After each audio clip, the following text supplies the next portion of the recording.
ومن سيئات أعمالنا من يهده الله فلا مضل له ومن يضلل فلا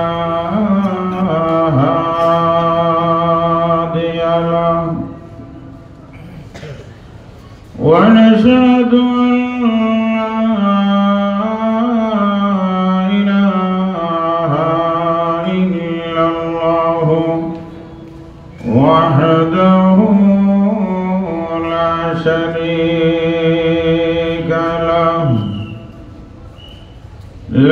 شريك له ولا نذير له ولا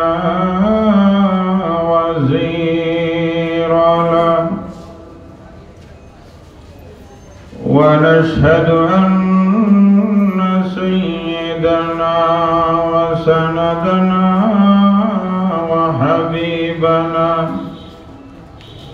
وحبيب ربنا وطبيب قلوبنا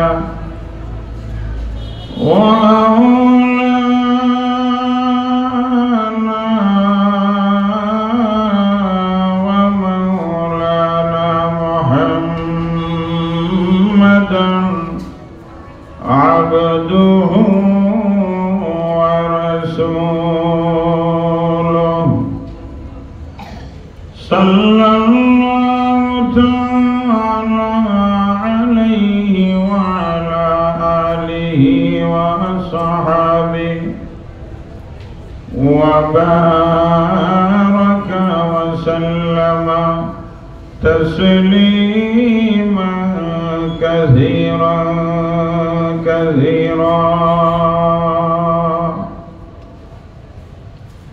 أما بعد فأعوذ بالله من الشيطان الرجيم بسم الله الرحمن الرحيم ما الذي يقرض الله قرضا حسنا فيضاعفه له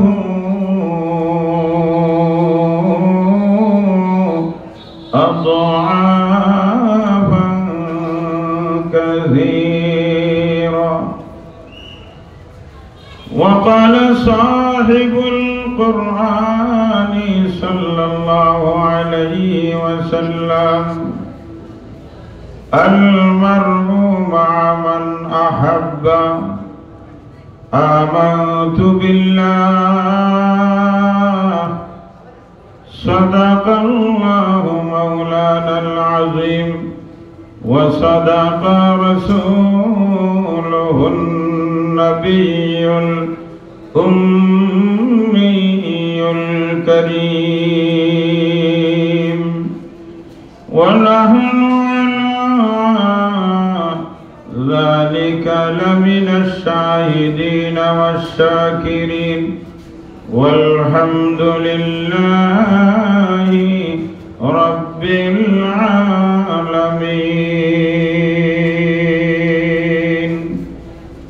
সবাই দুরূদ শরীফ পড়ে সাল্লাল্লাহু আলা সাইয়্যিদিনা ওয়া মাওলানা মুহাম্মদ ওয়া আলা আলিহি ওয়া আসহাবিহি ওয়াসাল্লাম। বিয়ানীবাজার উপজেলাধীন ঐতিহ্যবাহী দ্বীনি মার্কাজ দারুস সুন্নাহ মুরাদগঞ্জ মাদ্রাসা কর্তৃক আয়োজিত দুদিন ব্যাপী বার্ষিক ইসলামী মহাসম্মেলনের দ্বিতীয় দিনের অধ্যকার অধিবেশনের জনাব সদরে মুহতারাম অত্র জামিয়ার সুনামধন্য নায়েবে শাইখুল হাদিস হযরতুল আল্লাহ হযরত মাওলানা আব্দুল মালিক কাসিমি দামাত বারাকাতুহুল আলিয়া সহ মুআজ্জাজ উলামায়ে কেরাম মুরব্বিয়ানে আযম বিশেষ করে আমার প্রাণপ্রিয় যুবক ও ছাত্র ভাইরা পর্দার অন্তরালে আমার সম্মানিত মা বোনেরা, সর্বপ্রথম মহান রব্বুল আলামিনের লাখ কোটি শুকর আদায় করে যে মালিক আমাকে আপনাকে অত্যন্ত মহব্বত করে ভালোবেসে হাজার লাখ মানুষ থেকে বাছাই করে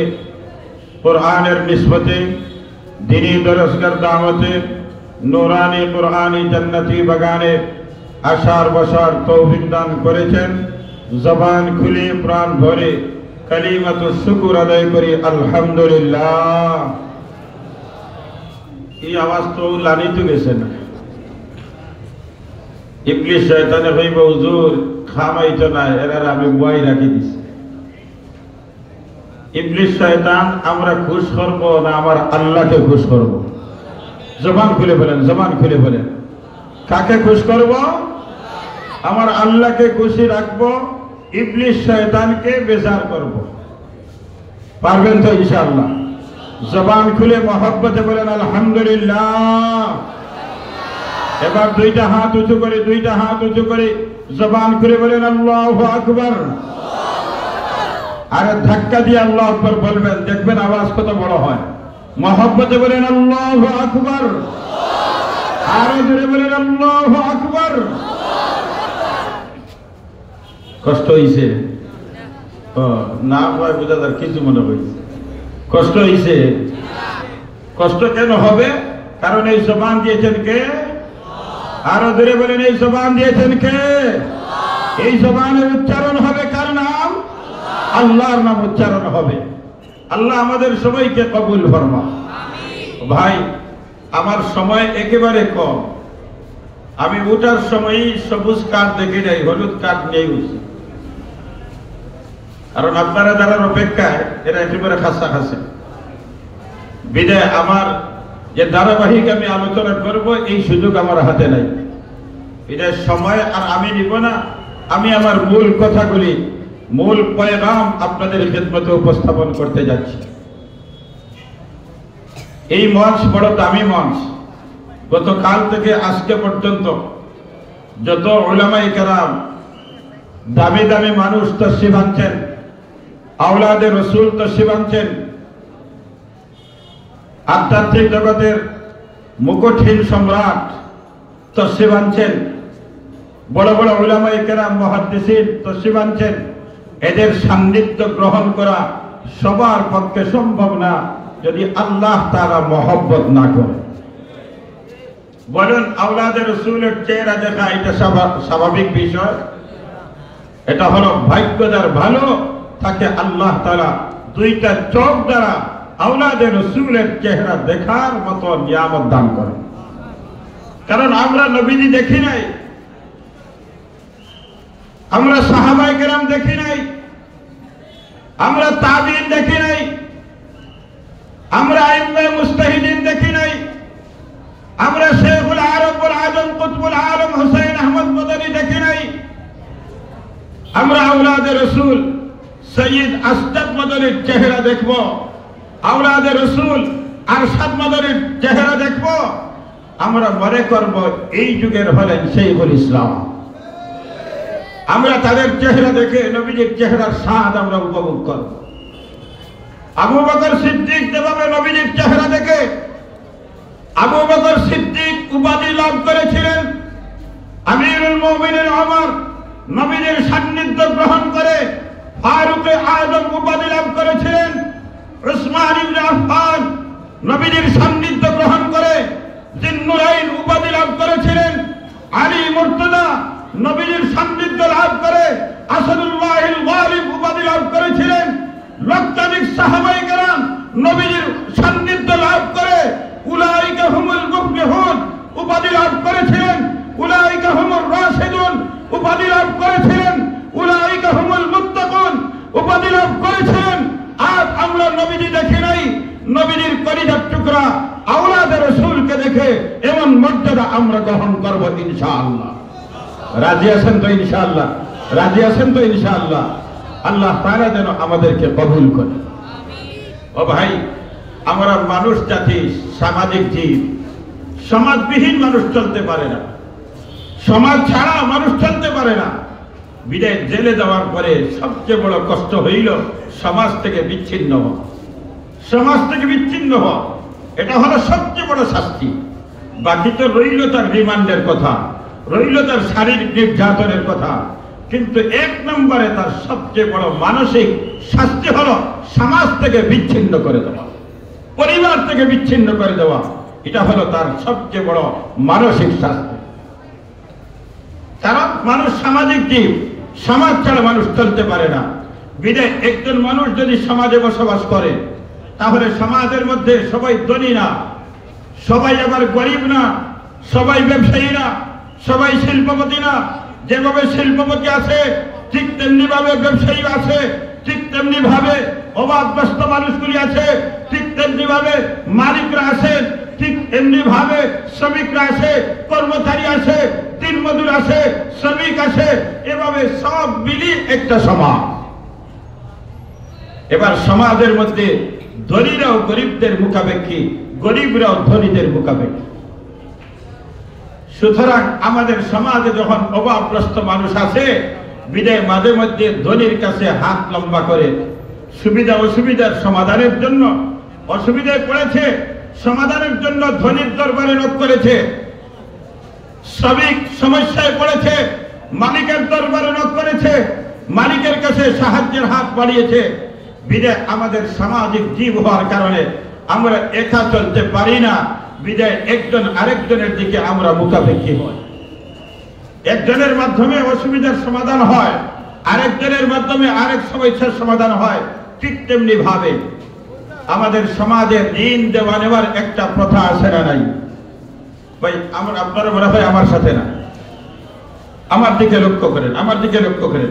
কারণ মাহফিলে যদি বসার পরে মনোযোগী যদি না হন তাহলে আপনি বলবেন যে কি আগে কি বলছেন পরে কি বলছেন, বাধানে মিলানো সম্ভব না। এই জন্য যেভাবে পানির পিপাসাযুক্ত মানুষ তার গ্লাসটা কলসের ঠিক যদি সোজাসুজি ধরে তাহলে কলস থেকে পানি আসবে, আর যদি কলস যদি অন্যদিকে তাকায় তাহলে পানি গ্লাসে পড়বে না, কিছু পড়বে কিছু বাহিরে পড়বে। বলুন মরণ পর্যন্ত তার পিপাসার সমাধান হবে? হবে না।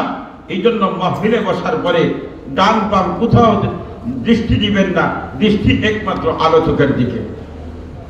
তাহলে বলছিলাম যে আমাদের সমাজে ঋণ দেওয়া নেওয়ার প্রথা আছে না নাই? সবাই জবান খুলে বলেন, একজন আরেকজনকে ঋণ দেয় কি দেয় না? একদল আরেক দলের কাছ থেকে ঋণ নেয় কি নেয় না? কিন্তু আমাদের সমাজের ঋণ দেওয়া নেওয়ার এই পরিমাণ একটা দরজা বন্ধ হয়েছে। কারণ এই আমলের মাধ্যমে যে সওয়াব হয় এই বিশ্বাসটা দিল থেকে বাইরে হয়ে গেছে আমাদের কারণে। কারণ ঋণ দেওয়ার পরে যখন ঋণ নেয় আর তার কোনো যোগাযোগ পাওয়া যায় না। কথা বলেন ঠিক না?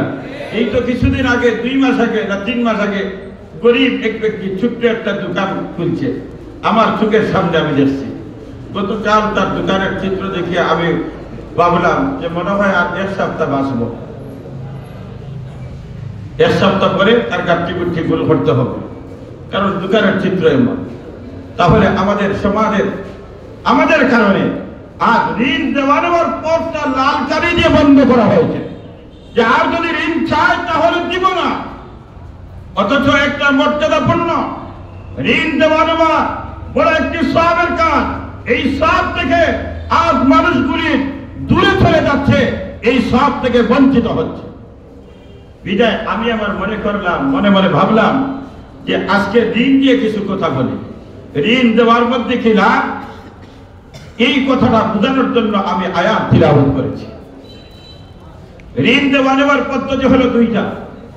একটা হলো মুনাফাযুক্ত ঋণ, আর একটা হলো মুনাফাবিহীন ঋণ। টাকায় টাকা আর টাকাবিহীন লাভবিহীন টাকা দেওয়া। উদাহরণ যেমন আমি আপনাকে 10,000 দিলাম, এমন একটা চুক্তি করলাম যে তোমাকে আমি সময় দিলাম 1 মাস, তুমি 1 মাস পরে আমার এই 10,000 রিটার্ন দিবা, তবে দেওয়ার সময় তুমি আমাকে 15,000 দিবা। নিলাম কত? বলেন, সমান করে বলেন, নিলাম কত? ফেরত দিলাম কত? 15। লাভ কত হয়েছে? দেনেওয়ালার লাভ কত হয়েছে? 5,000 লাভ হয়েছে।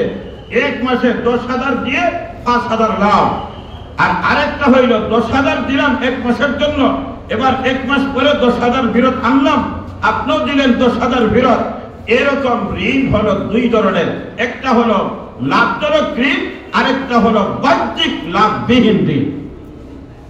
লাভজনক যদি ঋণ হয়, মুনাফাযুক্ত যদি ঋণ হয়, টাকায় টাকা আসে এমন যদি ঋণ হয়, তাহলে ওই প্রক্রিয়া অবলম্বন করার কারণে ওই শব্দটার নামটা আর বাকি থাকে না, বরং এই ঋণ পরিবর্তন হয়ে এটার নাম হয়ে যায় সুদ, আর আরবিতে করজ নাম পরিবর্তন হয়ে তার নাম হয়ে যায় রিবা। তাহলে লাভ দিয়ে যদি কেউ ঋণ দেয়, এটা ঋণ থাকে, এটা সুদ হয়। জবান করে বলেন, সুদ হয় কি হয় না? আরো যদি বলেন এটা কি ঋণ থাকে না সুদ হয়? আমি আপনাদের খেদমতে জানতে চাই, বর্তমান সমাজে আপনাদের বিয়ানীবাজারে এরকম লেনদেন চলে কি চলে না? আরো জোরে বলেন, চলে কি চলে না?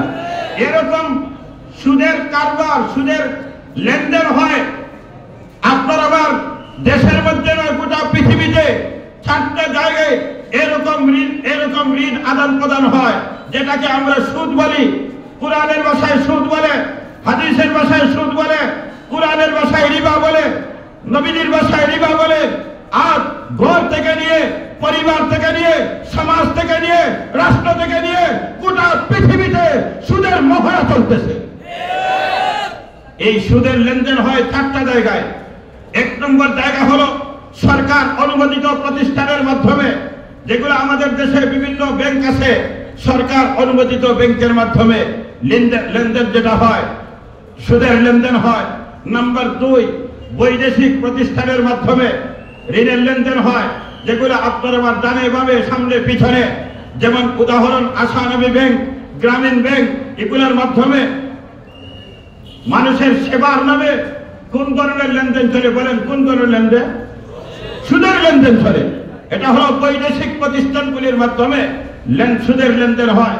3 নম্বর হলো সাংগঠনিক মাধ্যমে, অথবা সমিতির নামে অথবা পরিষদের নামে কয়েকজন যুবক অথবা বৃদ্ধ বা ব্যবসায়ী কয়েকজন একত্রিত হয়ে হয়তো কোনো পরিষদ নাম দিয়ে অথবা সংগঠন নাম দিয়ে অথবা সমিতি নাম দিয়ে এরকম একটা প্ল্যাটফর্ম তৈরি করে এর থেকে সুদের লেনদেন করা হয়। আর 4 নম্বর হলো ব্যক্তিগতভাবে সুদের লেনদেন করা হয়। আচ্ছা বলেন, এই 4টা লেনদেনের জায়গা ক্ষেত্র আমাদের বিয়ানীবাজার বাংলাদেশ আছে না নাই? জবান খুলে বলেন, আছে না নাই? এই সুদের লেনদেন যারা করে, আসমানের নিচে জমিনের উপরে সুদের লেনদেনের, সুদের সাথে সম্পর্কিত যে মানুষগুলি, 1 জন নয় 2 জন নয়, কমসে কম এর সাথে সম্পর্কিত 5 জন মানুষ। কয়জন মানুষ? জবান খুলে বলেন, কয়জন? 5 জন মানুষ। একজন সুদ দেনেওয়ালা, আরেকজন সুদ দেনেওয়ালা, একজন হলেন মোহরি, আরেকজন হলেন 1 নম্বর সাক্ষী, আরেকজন হলেন 2 নম্বর সাক্ষী। মোট কয়জন? 5 জন। কমসে কম এই গুনার সাথে 5 জন মানুষের সম্পর্ক। আর এমন একটা গুনাহ জমিনে, যে গুনার মধ্যে, গুনার সাথে সম্পর্কিত যতজন ব্যক্তি হবে, প্রত্যেকের জন্য 100% গুনাহ সমান। দেনেওয়ালা যেমন গুনাহগার, খানেওয়ালাও গুনাহগার, মোহরিরও গুনাহগার, 1 নম্বর সাক্ষীও গুনাহগার, 2 নম্বর সাক্ষীও গুনাহগার, এক সমান। লানা রাসূলুল্লাহ সাল্লাল্লাহু আলাইহি ওয়াসাল্লাম আকিলার রিবা ওয়া মুকিলাহু ওয়া কাতিবাহু ওয়া শাহিদাইহি ওয়া ক্বালাহুম সামা। আপনার আমার নবী হাবিবে কিবরিয়া ইমামুল আম্বিয়া মুহাম্মদুর রাসূলুল্লাহ সাল্লাল্লাহু আলাইহি ওয়াসাল্লাম অভিশাপ দিয়েছেন, লানত দিয়েছেন সুদের সাথে সম্পর্কিত 5 জন ব্যক্তির উপরে। সুদ দেনেওয়ালা, সুদ খানেওয়ালা, মহরিনের উপর 1 নম্বর সাক্ষী, 2 নম্বর সাক্ষীর উপরে। এরপরে নবীজি বলেন ওয়াকালাহুম সামা, সুদ দেনেওয়ালা যেমন গুনাহগার, সুদ খানেওয়ালা তেমন গুনাহগার, মহরিনও তেমন গুনাহগার, 1 নম্বর সাক্ষীও গুনাহগার, 2 নম্বর সাক্ষীও গুনাহগার। যেখানে নবীজির লানত সেখানে আল্লাহর রহমত। বলেন জবান খুলে বলেন, যেখানে নবীর লানত সেখানে আল্লাহর রহমত। তাহলে আল্লাহর কি লানত? যেখানে নবীর লানত সেখানে আল্লাহর লানত। আর যেখানে আল্লাহর লানত, কুল সৃষ্টির লানত তাদের উপর। তাহলে সুদের সাথে সম্পর্কিত মানুষগুলি নবীর অভিশপ্ত, আল্লাহর অভিশপ্ত বলুন, এরকম অভিশপ্ত মানুষগুলির দুনিয়ার জীবন সফল। হায় হায়, জবানটা একটু বড় আওয়াজে বলেন না, সফল? আখিরাতের জীবন সফল? তাহলে এখন করণীয় কি? এখান থেকে ফিরে আসতে হবে। রাজি আছেন তো ইনশাআল্লাহ? রাজি আছেন তো ইনশাআল্লাহ? যদি ফিরে না আসে তাহলে শুনেন আখিরাতের ময়দানে তার শাস্তি কেমন। আখিরাতের ময়দানে শাস্তির ধরন হিসাবের আগে হলো কমসে কম 3টা শাস্তি, আর হিসাবের পরে হলো 1টা শাস্তি। হিসাবের আগে কয়টা? 3টা শাস্তি, হিসাবের পরে 1টা শাস্তি। এদিকে আমি যাব না, শুধু সংখ্যাটা বললাম। এটার পক্ষে দলিল আমার আল্লাহ কোরআনে বলেন, আল্লাযীনা ইয়াকুলুনার রিবা লা ইয়াকুমুনা ইল্লা কামা ইয়াকুমুল্লাযী ইয়াতাখাব্বাতুশ শাইতানু মিনাল মাস যালিকা বিআন্নাহুম ক্বালু ইন্নামাল বাইউ মিসলুর রিবা।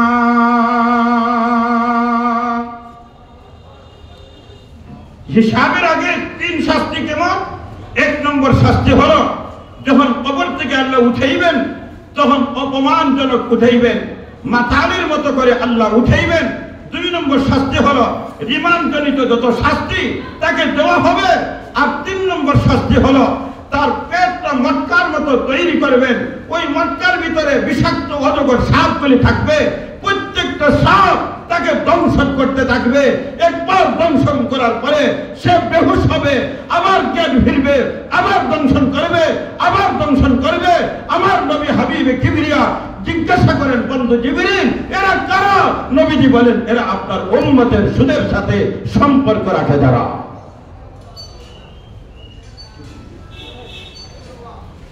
বলুন তাহলে সুদের সাথে সম্পর্ক যারা রাখে হিসাবের আগে শাস্তি কয়টা? বলেন কয়টা?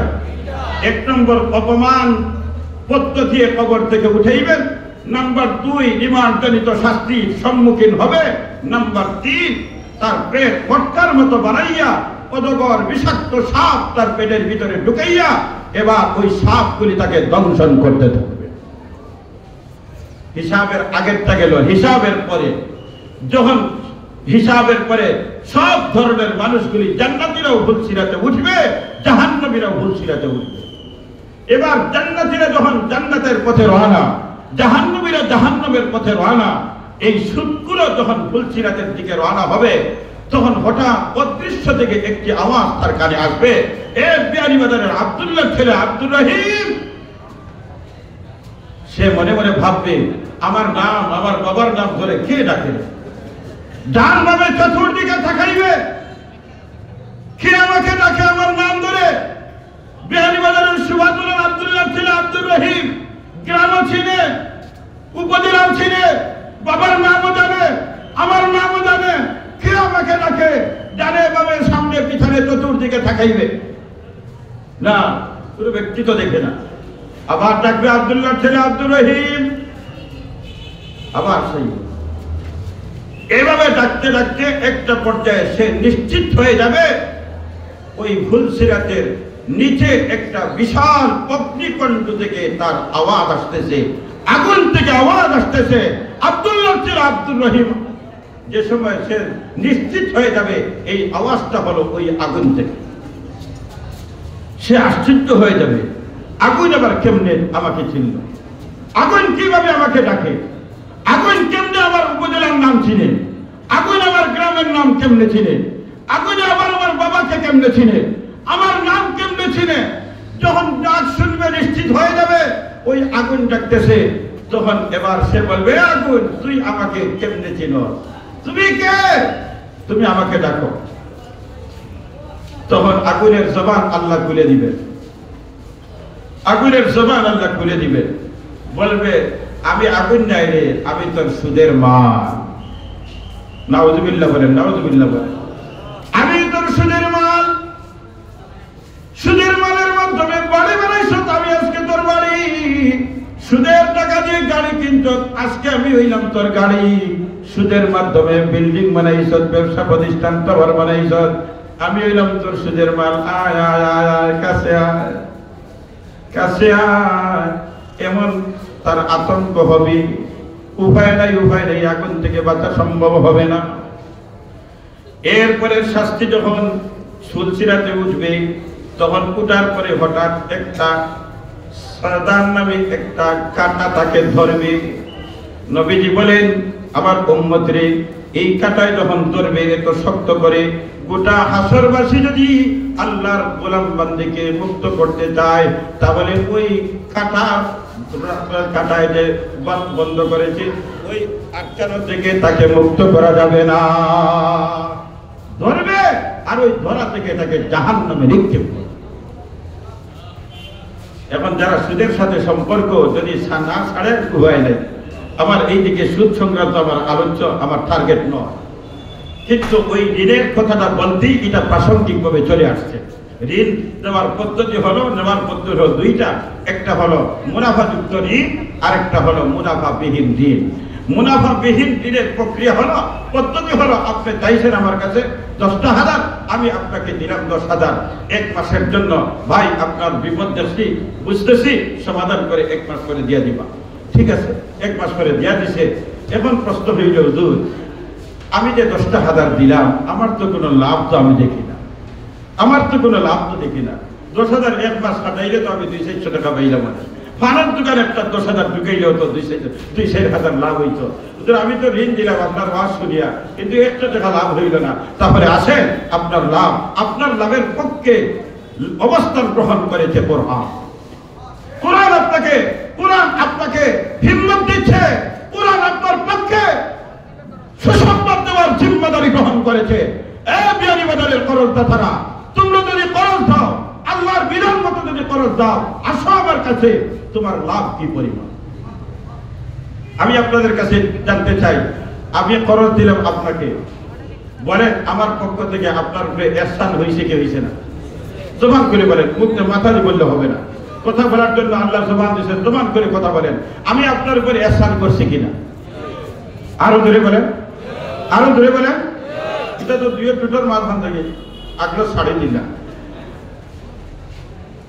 বলেন আমার পক্ষ থেকে ইহসান এই দিন প্রহিতার উপর হয়েছে কি হয় নাই?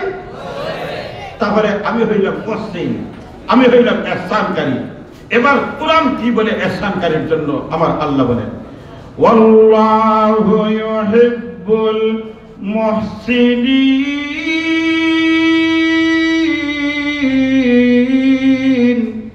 আমার আল্লাহ বলেন ইহসানকারীকে কে ভালোবাসেন?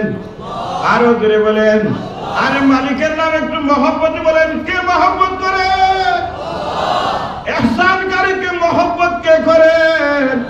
ইহসানকারীকে ভালোবাসেন আরশের মালিক আল্লাহ। যদি মালিক আমাকে ভালোবাসেন, তাহলে দুনিয়ার জীবনে সফল, পরকাল জীবনে সফল।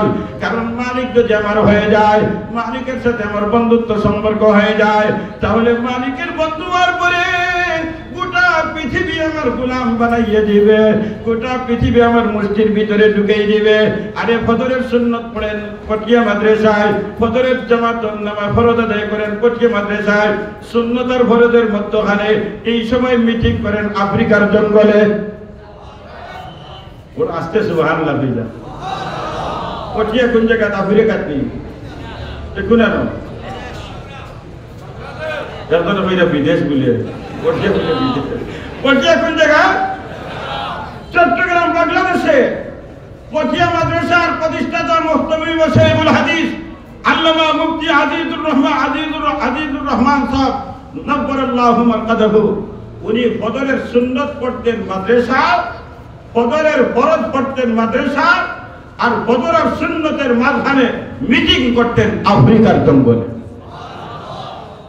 হুজুর এটা কিটা গপ দিরা, এটা না আপনি হিজিয়ার না বানিয়ে দিবে। সুন্নত বিয়ানীবাজার ওখান থেকে সুন্নত বিয়ানীবাজার মুরাদগঞ্জ মাদ্রাসা আর সুভাতলাত মিটিং করছেন, আর আবার জমাতে করছেন, ওখানে মানা যেত না। কথা বলেন ঠিক না? আর কোথায় পটিয়া, আর কোথায় বাংলাদেশ, আর কোথায় আফ্রিকা?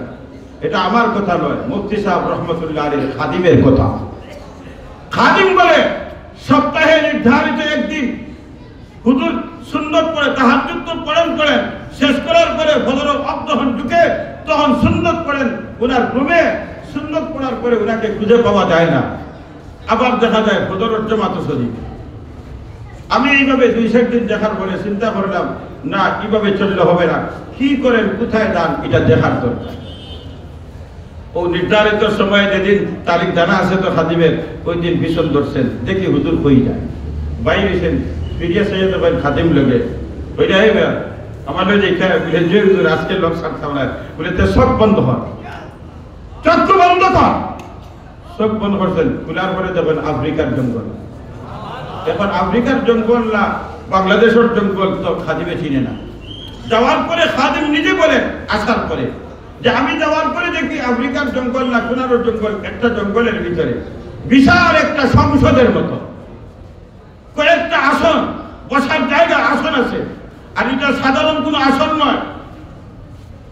তার জীবনে এত সুন্দর আসনগুলি দেখে নাই, বসার জায়গা দেখে নাই, এমন সুন্দর সুন্দর আসনগুলি আমি দেখতে পাই। সবগুলি আসনে সাদা ধবধবে জামা পরিহিত, সাদা ধবধবে দাড়িওয়ালা, পূর্ণিমার চাঁদের মতো সুন্দর সুন্দর চেহারাওয়ালা, প্রত্যেক আসনের মধ্যে যারা বসে আছে সব এক সমান সাদা দাড়িওয়ালা, ধবধবে সাদা কাপড় পরিহিত, এক সমান সব বুজুর্গানে কেরাম বসে আছেন। কিন্তু একজন বুজুর্গ আমি চিনি নাই, দেখলাম একটা চেয়ার খালি। মুফতি সাহেব হুজুর রহমতুল্লাহ আলাইহি উনি গেছেন, যাওয়ার পরই বোঝা গেছে যে ওরা সব মুফতি সাহেবের অপেক্ষায় আছেন। মুফতি সাহেব গেছেন আর চেয়ারে বসতে দেরি হয়েছে, কিন্তু এই আলোচনা শুরু হতে দেরি হয় নাই। অল্প সময় আলোচনা করেছেন, বস মিটিং শেষ, আর মুফতি সাহেব দৌড়াইয়া আসছেন আমারে ভালাইয়া। এখন আমি তো দেখি জঙ্গলের মাঝে, কিন্তু এখন সংসদে দেখি না, কাউকে আমি দেখি না, অন্ধকার। আমি এখন কোথায় আসি? আমি এখন আস্তে আস্তে যখন সূর্য উদয় শুরু হলো, বর্ষা হইল, দেখলাম ইয়া আল্লাহ আমি জঙ্গলের মাঝখানে। এখন জঙ্গল কুলানো রাঙ্গামাটি না পার্বত্য চট্টগ্রাম না ঢাকা না কোন জায়গায়, কি জঙ্গলের মাঝে আমি তো চিনি না। এইভাবে না চিনতে চিনতে সারা দিন গেল পেটের ক্ষুধার যন্ত্রণায়। রাত্রে খাবার খাইছি, আর তো খাবার খাই নাই। এবার পেটের ক্ষুধার যন্ত্রণায় এখন কি খাইব, খাবার তো কিছুই নাই। তখন গাছ পাত লতা পাতা যা কিছু পারছি এগুলা খাইছে।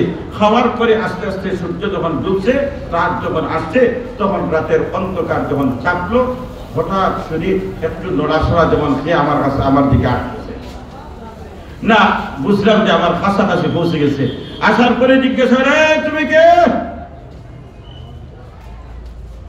তোমার পরিচয় কি? তোমার বাড়ি কোথায়?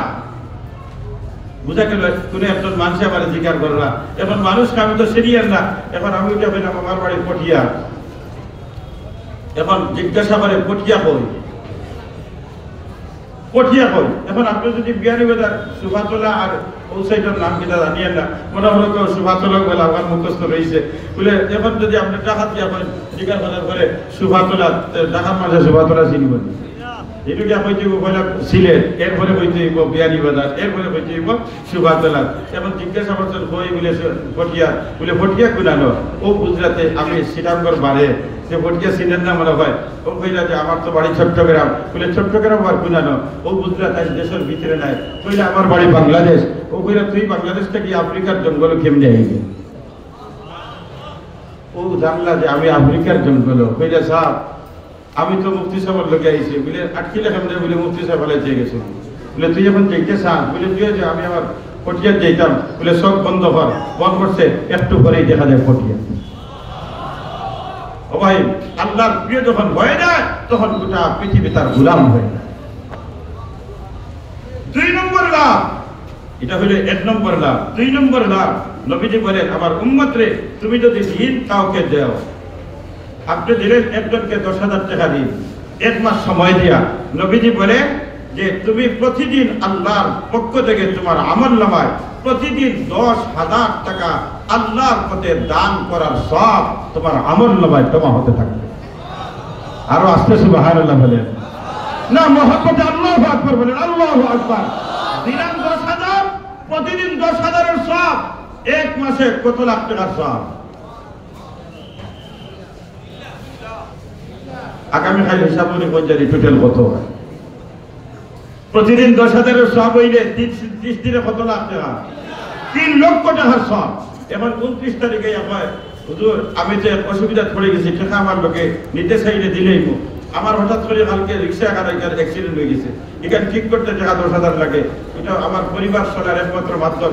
আপনি এত মায়া করছেন, আরো একটা মাসের লোক যদি দিলেন যে আমি একবারে নিরাপদ হয়ে যাব, আমি দয়া করিয়া দিলেইলাম, যা আরো 1 মাসের জন্য। নবীজি বলেন আমার উম্মত, এই দ্বিতীয় মেয়াদে যে তুই দিস, এখন দ্বিতীয় মেয়াদে কি পরিমাণ সওয়াব, আগের মেয়াদে টোটাল 30 দিনে যে পরিমাণ সওয়াব, এইবার দ্বিতীয় মেয়াদে প্রতিদিন ওই পরিমাণ সওয়াব আল্লাহ দান করেন। তাহলে এবার দ্বিতীয় মেয়াদ 30 দিনে কত লাখ টাকা? 3 লাখ। আসলে আপনার মেমোরি সব শেষ হয়ে গেছে। কেউ 3 লাখ, কেউ 9 লাখ, হায় হায় 90 লক্ষ টাকার সওয়াব। এবার দ্বিতীয় মেয়াদের সওয়াব কত বলেন? জবান করে বলেন, আরো ধরে বলেন, আরো ধরে বলেন। 90 লক্ষ টাকার সওয়াব। আগের মেয়াদে 3, এবার 90, দুইটা মিলাইয়া কত? 90 আর 3 লাখে কত হয়েছে? ইন্না লিল্লাহ, বিয়ানি বাজারের মেমোরি হয়ে লাগেছে। 90 লক্ষ আর 3 লক্ষ মিলাইয়া 93 লক্ষ টাকার সওয়াব। 10,000 দিলাম কত বলেন? দিলাম কত? 10,000 সব পাইলাম 2 মেয়াদে 93 লক্ষ টাকার সওয়াব। বলুন লাভ না ক্ষতি? মূলে আর লাভে সমান লাভে বোধা কোন তুলনাই হতে পারে না। 5,000 লাভের কারণে দুনিয়াতে অভিশপ্ত, 5,000 লাভের কারণে মায়ের সাথে জিনার গুনার মালিক হইলাম, 5,000 লাভের কারণে আর মাতাল হইয়া কবর থেকে উঠলাম, 5,000 লাভের কারণে রিমান্ডের সম্মুখীন হইলাম, 5,000 কারণে আর অজগর সাপের দংশনের শিকার হইলাম, 5,000 কারণে সাধারণ নবী কাটার মাধ্যমে জাহান্নামে গেলাম। আর যদি আল্লাহর বিধান মতো 10,000 দেই, 93 লক্ষ টাকার সওয়াব। এবার দুনিয়াতে যদি একজন মানুষ আর একজন মানুষকে ঋণ দিলে যদি এমন সওয়াব হয় যে আমার আল্লাহর ঋণ দিলে সওয়াব হইব না আযাব হইব? আরো ধরে বলেন, আরো ধরে বলেন। এই কথাটাই আমি তিলাওয়াত করেছি। আমার আল্লাহ বলেন, মান যাল্লাযী ইউকরিদুল্লাহ কারদান হাসানা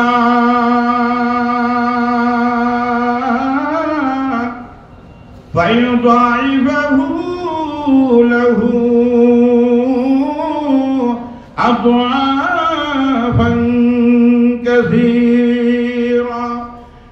ঋণের মাধ্যমে যে লাভের খবর শুনে নবীজির সাহাবী আবু দাহদা রাদিয়াল্লাহু তাআলা আনহু নবীজির কাছে হাজির হইলেন, জিজ্ঞাসা করলেন, ইয়া রাসূলুল্লাহ, ইয়া হাবিবাল্লাহ, নবীজি আল্লাহ তো আমার কাছে আমাদের কাছে করজ চাইছেন।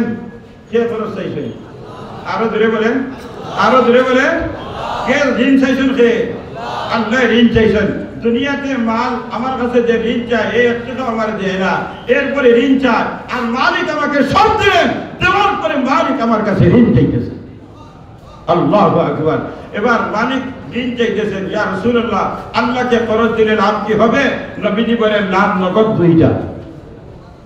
লাভ হয় না? আরো ধরে বলেন, আল্লাহকে ঋণ দিলে লাভ হয় না? 2টা। নবীজি বলেন, আল্লাহকে যদি করজ দাও তাহলে করজের ফলাফল হলো জান্নাত। আরো আস্তে সুবহানাল্লাহ বলেন। ও ভাই দেখি আমার ডাইন সাইডের এই লাইনওয়ালা সুবহানাল্লাহ বলেন। এবার দেখি বাম সাইডওয়ালা সুবহানাল্লাহ বলেন। এবার মাঝখানের সুবহানাল্লাহ বলেন। সমস্যা ও বংশ হাটুর মাঝে সমস্যা হইলে মানুষ বাঁচে না। এটা হইলো এই লাইনটা হইলো মাহফিলের হাট। বিদে এবার তিন দল মিলিয়ে বলেন সুবহানাল্লাহ। আল্লাহকে খরচ দিলে লাভ কি? জোরে বলেন লাভ কি? আরো জোরে বলেন লাভ কি? 2 নম্বর লাভ। নবীজি বলেন আবু দাহদা যদি কোনো আমলের কারণে জান্নাতি হয়ে যাও আল্লাহ তাআলা জান্নাতে মর্যাদা বাড়াইয়া দেন। এবার আবু দাহদা রাদিয়াল্লাহু তাআলা এই লাভ শুনিয়া বলে ইয়া রাসূলুল্লাহ আপনার আবু দাহদার কিচ্ছু নাই, আসমানের নিচে জমিনের উপরে কোনো বাড়িও নাই, ঘরও নাই, কিচ্ছু নাই, শুধুমাত্র খেজুরের বাগান 2টা আছে। একটা বাগান হইল বিয়ানী বাজার চৌরাস্তা আর আরেকটা বাগান হইল সারভার। এখন 2 বাগান সমান লাভ ব্যবধান আছে। ইনো হইল কি আপনার পয়েন্টের হিসাব আর ইনো হইল কিয়ারের হিসাব, ঠিক না? এখন বিয়ানী বাজার চৌরাস্তার একটা ইয়া রাসূলুল্লাহ এটা তো হইল 600টা খেজুরের গাছ, প্রত্যেকটা গাছের মাথায় বিশাল বিশাল খেজুরের ছড়ি আছে, প্রত্যেকটা ছড়ির প্রত্যেকটা আপনার খেজুরে করে ভাগিয়া লাল টকটকা। ইয়া রাসূলুল্লাহ আমি জান্নাতের আশায় আপনার সাক্ষী রাখিয়া আমার 2 বাগান আল্লাহর জন্য খরচ দিয়া দিলাম। নবীজি বলে আবু দাহদা তোরা থামো, বউ বাচ্চা বলে আসই বলতে দিলেই চলতো না, কিছু রাখো আর কিছু দেও। বলে ইয়া রাসূলুল্লাহ 2টা গিয়া এবং বিয়ানী বাজার চৌরাস্তাটা দিতাম না সারভারটা দিতাম। ইয়া রাসূলুল্লাহ এক কাম করিলেই এটা রাখি যে হিনো কিয়ারের হিসাব আর হিনো হইল পয়েন্টের হিসাব। ইয়া রাসূলুল্লাহ বিয়ানী বাজার চৌরাস্তার কটা দিলেই না। আমরা ওই যে কইলাম এটা বলবো যে এই মুরাদগঞ্জ রাখি আর ওটা রাখি কারণ এটা বউ বাচ্চা হয়ে যায়, ঠিক না? ও ভাই এখন আবু দাহদা রাদিয়াল্লাহু তাআলা ফরজ দিয়া কইছেন ইয়া রাসূলুল্লাহ আমি আই। বলে কই যাও তুমি? বলে আমার বিবি বাচ্চা আজ আর মনে তরিকা হইল আদত হইল খেজুর বাগান যখন থাকে তখন বউ বাচ্চা লইয়া খেজুর বাগানও দাঁড়িয়ে কয়েকদিনের জন্য একটু বেড়া নিতে হইল। ইয়া রাসূলুল্লাহ আমার বউ বাচ্চা তো ওখানে বেড়ারে লইয়ে গেছেন আনা দেওয়ার পরে লম্বা ঘটনা বহুত ওয়াজ নসিহত হইছে। এরপরে আপনার বিবিরে ডাক দিয়েছেন, বাচ্চাদের ডাক দিয়েছেন, এবার খেজুর হাতে খেজুর খেজুর মুখে খেজুর কইরা খেজুর রাখি দাও। এই খেজুরের মালিক কে? আরো ধরে বলেন, আরো ধরে বলেন কে? এই ঘটনা দেখনে বলা জমিনে কেউ নাই, কিন্তু দেখনে বলা একজন আছেন, তিনি কে? এই যে বউ বাচ্চা বাগান থেকে বাইরে করে নিয়ে যায় এরা, এই মালিক কে? দেখনে বলা কে? এবার আল্লাহ তাআলা জিবরিলকে ডাক দিলেন, জিবরিল আমার হাবিবের সাহাবী আবু দাহদা আমাকে খরচ দিয়েছেন, এবার এই খরচের ফলাফল জান্নাত। যাও যাও হাবিবে কিবরিয়ার কাছে সুসংবাদ দিয়া দাও আবু দাহদা বিয়ানী বাজারের উন্নত বাগানটা আমার জন্য দিয়েছেন, যাও যাও সংবাদ পৌঁছাইয়া দাও আমি আবু দাহদার জন্য জান্নাতের বাগান তৈরি করে দিলাম। আবু দাহদা রাদিয়াল্লাহু তাআলা যখন ফিরে আসলেন নবীজির খেদমতে আসার পরে দেখেন নবীজির চেহারার মধ্যে শুধু হাসি আর হাসি। জিজ্ঞাসা করলেন ইয়া রাসূলুল্লাহ ইয়া হাবিবাল্লাহ আপনার চেহারার মধ্যে মুস্কি হাসি দেখি, বিষয় কি? নবীজি ডাকলেন আবু দাহদারে আয়, আবু দাহদা আয় আমার কাছে আয়, সুসংবাদ গ্রহণ কর। খেজুরের বাগান আল্লাহর খরচ দিছ, লাভ শুনে যাও। আল্লাহ তাআলা এই মুহূর্তে আমার কাছে জানাইছেন জান্নাতের মধ্যে তোমার জন্য বাগান তৈরি করে দিয়েছে। লাভ হয়েছে না ক্ষতি হয়েছে? আরো দূরে বলে লাভ হয়েছে না ক্ষতি হয়েছে? আমরা আজকে মুরাদগঞ্জের এই সরজমিন আমরা আবু দাহদার মতো হইতাম চাইনি। খেয়ে ইচ্ছা নাই বলে জি না আমরা যেটা আসি বলে থাকি এটা 2 একজন থাকলে হাত উঠে বলে জি